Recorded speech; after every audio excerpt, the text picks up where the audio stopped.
Hi from Argentina. Latin Bangla super কাপকে ঘিরে যতটা উত্তেজনা তৈরি হয়েছিল, মাঠে গড়ানোর আগে তার বড় অংশ মিলিয়ে গেছে অব্যবস্থাপনা আর নানা অনিয়মের কারণে। জাতীয় স্টেডিয়ামে সাংবাদিকদের উপরে হামলা, আয়োজকদের চুক্তিভঙ্গ, টিকিট অরাজকতা সব মিলিয়ে ক্রীড়া মন্ত্রণালয় অবশেষে স্টেডিয়াম বরাদ্দ বাতিলের পাশাপাশি ম্যাচ স্থগিতের সিদ্ধান্ত নিতে বাধ্য হয়েছে। তবে এসব বিশৃঙ্খলার মধ্যেও সবচেয়ে বড় ঘাপলা রয়ে গিয়েছিল আড়ালে। Gold's Gym across 30 plus countries with over 700 plus locations worldwide. Train anywhere, belong everywhere.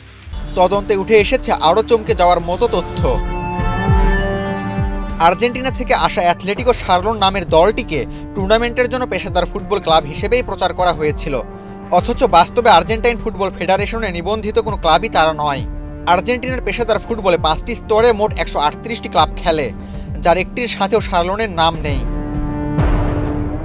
মূলত বুয়েনোস আইরেস প্রদেশের জেনারেল ভিলেজাস নামে একটি গ্রামের কয়েকজন তরুণ মিলে যে দলটি গড়ে তুলেছে, সেটিকে পেশাদার আর্জেন্টাইন ক্লাব হিসেবে দেখিয়ে বাংলাদেশে আনা হয়েছে।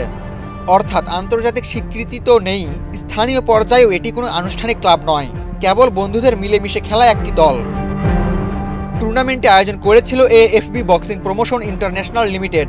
শুরু থেকে তাদের ব্যবস্থাপনা পরিচালক মোহাম্মদ আসাদুজ্জামান বড় বড় প্রতিশ্রুতি দিয়ে আসছিলেন।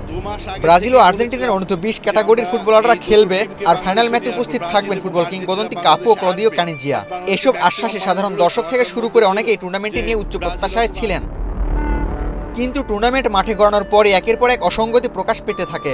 অস্বাভাবিকভাবে চড়া টিকিট মূল্য নিয়ে দর্শকদের ক্ষোভ, বেসরকারি নিরাপত্তা কর্মীদের সাংবাদিক লাঞ্ছিত করার ঘটনা, চুক্তি অনুযায়ী ক্রীড়া মন্ত্রণালয়কে অর্থ পরিশোধ না করা, সব মিলিয়ে দ্রুত আয়োজন ঘিরে নেতিবাচক পরিবেশ তৈরি হয়। পরিস্থিতি এমন পর্যায়ে পৌঁছায় যে 9 ডিসেম্বর মঙ্গলবার ক্রীড়া মন্ত্রণালয় জাতীয় স্টেডিয়াম বরাদ্দ বাতিল করে টুর্নামেন্ট স্থগিত করে দেয়।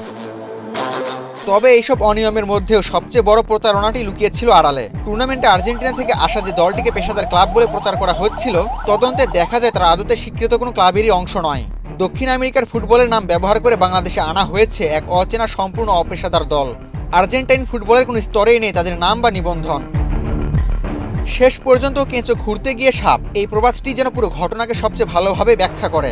একের পর এক অব্যবস্থাপনার পাশাপাশি আর্জেন্টিনা দলের পরিচয় জালিয়াতির এই পুরো ঘটনা আয়োজনটিকে প্রশ্নবিদ্ধ এবং অবিশ্বাস্যভাবে বিব্রতর করে তুলেছে। আবু তালহা, বাংলাদেশ প্রতিদিন।